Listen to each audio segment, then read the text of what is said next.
টাকা শাড়ি 1000 টাকা বিক্রি করবো শালা। শাড়ি নিবে শাড়ি, শাড়ি নিবে নাকি গো? গরিব লোকটা চলে এলো, কি যে করবো। নিতে পারবো না মানে? তোর শাড়ির দাম কত রে? এই, তুই গরিব কাকে বলছো? তোমাকে বলছি, তুমি আমার শাড়ি কিনতে পারবেন। এই দাঁড়া দাঁড়া দাঁড়া, নিতে পারবো না মানে? তোর শাড়ির দামটা বল, দামটা বল শুধু। তুমি পারবে না শাড়ি কিনতে, তোমাকে সঙ্গে শাড়ি ম্যাচ খাচ্ছে না। 1000 টাকার নিচে আমি একটা শাড়ি দেবো না।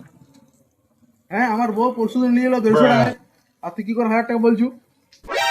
তুমি নিতে পারবে না, ফালতু বকনা দিন। এই দাঁড়া দাঁড়া দাঁড়া, এলে এলে, তুই পয়সা লে, একটা শাড়ি দে আমাকে, পয়সা লে। গোটা দুনিয়াকে কিনে নেবো আমি, ওইরকম টাকার আমাকে গরম দেখাবি নি।